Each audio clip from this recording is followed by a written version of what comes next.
Hi there, Simon from simonwoods.com. I have got 5 wines in front of me today, 4 of them from the Southern Hemisphere and 1 from Southern France. And the theme, Merlot, Cabernet. We're starting Merlot-ish this end, ending up Cabernet here, and then there's one that says Gran Reserva.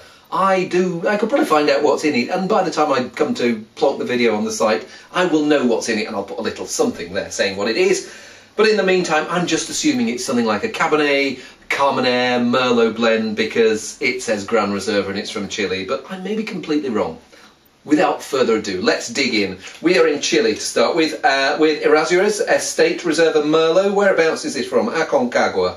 Not many wineries in Aconcagua, but Errazuriz are the pioneers, and I think they're by far and away the largest one. But what's interesting about their enterprise in Aconcagua, they started up quite a long way up the valley, in the warmer, torrid bit. Over the last few years, they've been planting quite a lot of stuff closer to the coast. So I'm not sure whether this is, when it says estate, whether it is their bits close to the coast, or might be a mix of the two. But anyway, it's their own grapes rather than someone else's.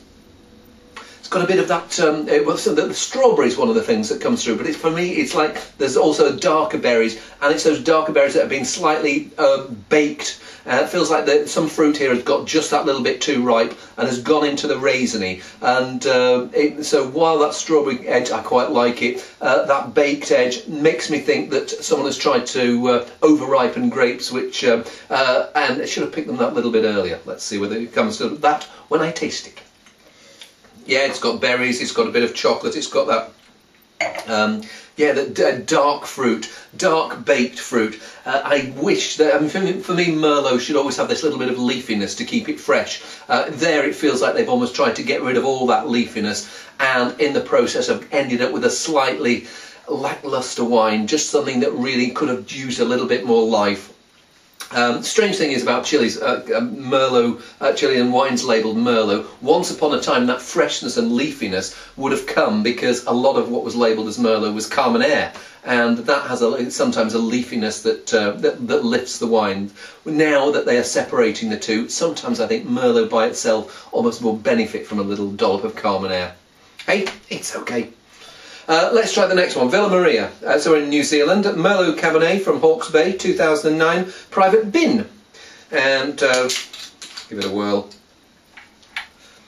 Been fascinating to watch the development of Bordeaux blends, if you want to call them that, in New Zealand. And when I think of a wine like this, I think of it about like 10-15 years ago, and it just compared with how it smells now, it smelled like it was a more simple wine, a bit more dilute, almost a virgin. So there were some winemaking practices that people were doing to try and get fill in the gaps in the grapes. But now today it looks, I can't remember smelling it ever smelling so good as it does now. There's a juiciness, a roundness, freshness of berries. Whereas here it was just on that slightly heavy, thoddy side. Here it's got a bit of that daintiness.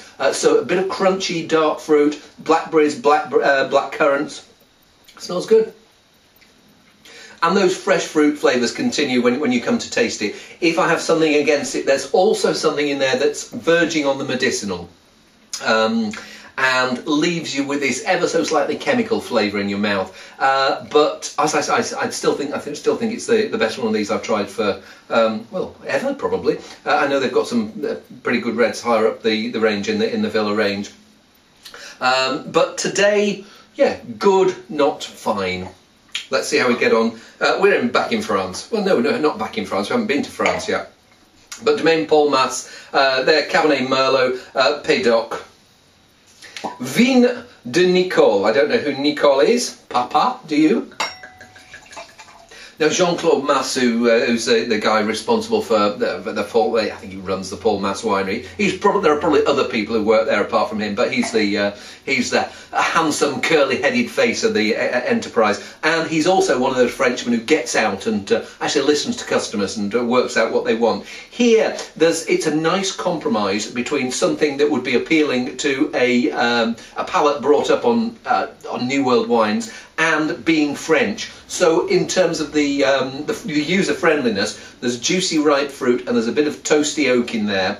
In terms of the Frenchness, there's this earthiness, this sense of place. Feels like there's going to be some freshness about it, and it's not gone on the overripe. It's saying, right, okay, I might be quite full-bodied, but I'm still going to dress quite well. And it's just a rich, lovely, rounded, confident wine. Yes, maybe some of that oak is a little bit flashy. Yes, maybe some of the fruit is verging on that. I'm talking about that baked character in the Errazuriz Merlot. But then there's the leafy Cabernet freshness to sort of eradicate that. And it also feels like a wine that tastes pretty good now. I wouldn't mind, what time are we now, 3:30, pouring it out into a jug and having it about 7 or 8 o'clock this evening. Also feels like a wine that 2 or 3 years, maybe even longer. But I'm never sure with a wine like that whether it changes for the better or just changes. You get into your personal preference. Certainly I don't see anything there that makes me think this is not ready to drink. This is pretty tasty now. I do like that.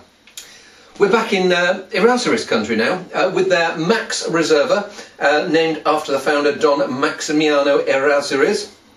And we're still in Aconcagua. It's a 2009 Max Reserva Cabernet. They split, I think, at their headquarters in Aconcagua. They've got like Max 1, Max 2. They arranged around the winery, and some are planted. There's some really quite steep slopes there. Some are planted with Cabernet Sauvignon, some with Merlot, and I think there's a bit of Carmenere there. Certainly some Syrah. I think they maybe even got Sangiovese there. But yes, from their vineyards pretty close to their winery. Now this for me has a smell which is just typical Chile. Blackcurrant pastils. Sometimes in small doses, I think it's a really nice, attractive smell. In large doses, tends to take over the wine. What I would say in the favour of this is sometimes it's accompanied by a mintiness that the combination of almost like the medicinal blackcurrant pastils with the mintiness makes it just a bit too much of a caricature. Here it feels like yes, it's got the blackcurrant pastils, but it feels like there's a bit of body and warmth behind it. It's very distinctive, that flavour, and it's what I call a Chilean dustiness to it. It's a slight dustiness that I also get in Spanish wines. Maybe not as rustic a dustiness. You know, the difference between dusty and rustic, it's a subtle one.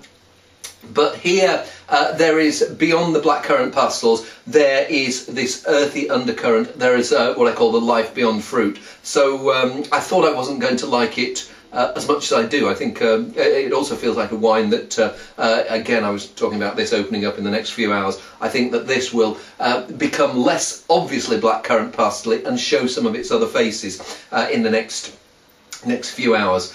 And I like the flavour I'm left with. So yeah, I like that more than I expected. Hey, that's great. I like being proved wrong by wines. If you're never proved wrong by wines, you never learn anything. Okay, final one. The Weightlifter's bottle.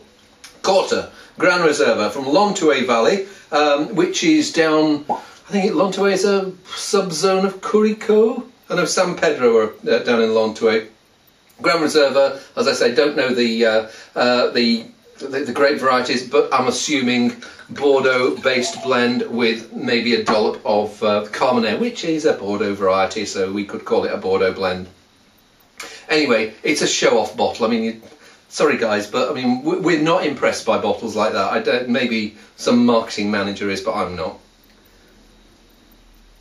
But the wine smells pretty okay. I was wondering whether it's going to be one of those where it was just like trying to assault you with ripeness and oak, and whereas it is ripe and it's got that gentle black currant, it is gentle rather than sort of in your face and overdone.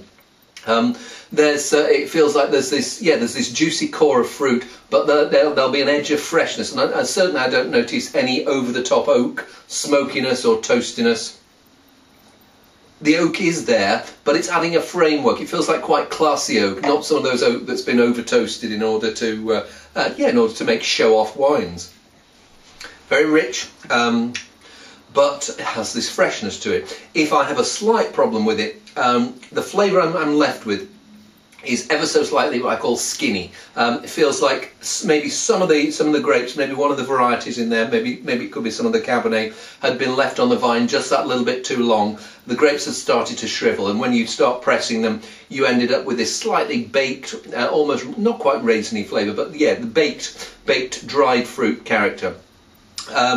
I actually prefer the way it smells to the way it tastes. It feels like a solid, rich, honest wine, but it's really strange when I see wineries trying hard to do a top wine. Then you taste their entry-level one and you think this is lovely, fresh and charming, and I actually prefer it to your top cuvee. I don't know whether that will be the case with this one, because I can't remember tasting any of the wines from this winery, but yes, it's. I'd rather almost people put as much effort as possible into making their bottom wine good, and then the top wine is just like it just flows from there, and there'll be some batches that just naturally get better, rather than trying to make what I call a cuvée cojones.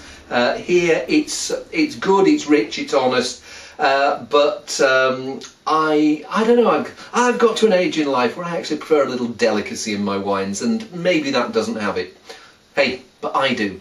See you soon.